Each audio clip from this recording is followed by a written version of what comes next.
Hey everyone, hope you're doing well. I wanted to review this Back to the Future 4K set because I've been trying to make more of an effort to actually watch all the Blu-rays I own, and what better way to kick it off than with one of the best trilogies ever made.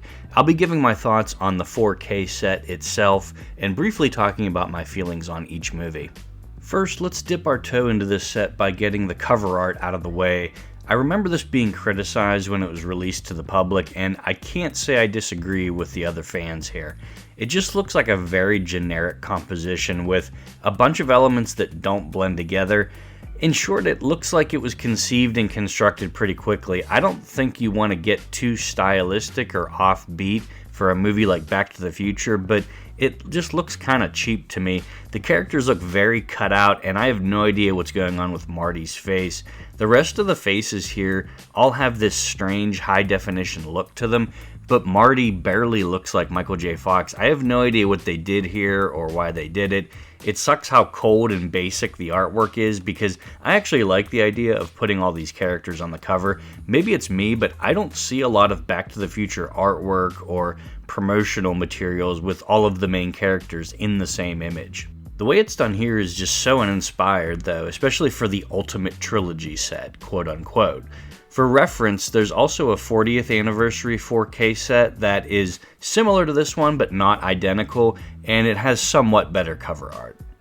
This set comes with 4K and standard Blu-ray discs for each film. The features for the first two are pretty similar. You have some newer interviews and featurettes which may or may not have new information added to the obligatory commentaries and older segments and documentaries, which again may or may not have new info depending on how big of a fan you already are. Honestly, I think all of the extras are pretty interesting. It's just that they become redundant as some of them cover a lot of the same ground, especially for parts 1 and 2. As for the first movie, it really needs no introduction. There is, of course, no such thing as a universally loved movie or a universally enjoyable movie. Nothing even close to that will ever exist, but I think Back to the Future comes closest out of any movie I've ever seen. I don't know if there's another movie that really does have everything and succeeds everywhere. From a pure entertainment standpoint, this might be the most perfect film I've seen. The extras for Back to the Future 2 are, like I said, very similar to the first film. Lots of the same featurettes and behind-the-scenes material. One difference is that this disc includes a special segment with scientist and Professor Michio Kaku discussing the physics and technology of Back to the Future, which I didn't watch, frankly. It just doesn't really pertain or relate to why I like or care about these movies, but if you're interested, it's a fun subject. Back to the Future 2 as a movie is, in my mind, equally as impressive as the first one. I love it. I'm sure the first movie is better from an objective filmmaking standpoint, but from an entertainment standpoint, I think both movies are about the same. The sequel is darker and moodier, but the future stuff brightened things up briefly for a movie that is strangely very gray. I don't think they wanted to touch the brightness and whatnot when they did this 4K restoration, which I understand. Still, I just find it weird not how thematically dark the movie is, but visually. It's just an odd choice, but I remember it this way since I was a kid. Only on the 4K disc did it really hit home because I was looking for those crisp visuals. The transfer is still really good, but they did honor the original look of the movie even if they could have lightened up the colors in some places. The dark, moody atmosphere of many scenes works really well though.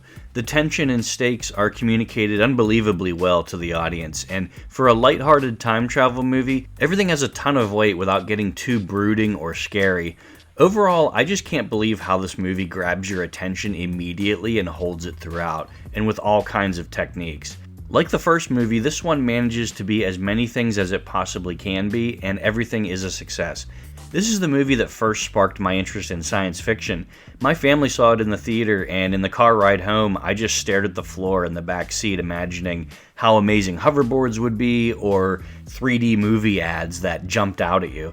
I haven't stopped immersing myself in sci-fi media ever since, and I owe that to this movie, which in its own right is an absolute triumph in entertainment. It relates to things we already enjoyed in the first movie, and it gets us hyped for what's still yet to come in the series. Unbelievable film. The extras for Back to the Future 3 include the same obligatory but quality making of documentaries. but it also has some additional extras I quite liked. The Test of Time looks back on the trilogy as a whole and its staying power, and is just a nice, brief love letter to all three movies. The Secrets of the Back to the Future trilogy is a severely outdated but funny TV special hosted by Kirk Cameron. It contains a lot of cool bits of info, honestly. You can also watch/ride the Universal Studios ride, which is a shot of nostalgia I'm having trouble putting into words. What's cool about this feature, though, is that Christopher Lloyd and Tom Wilson are in it.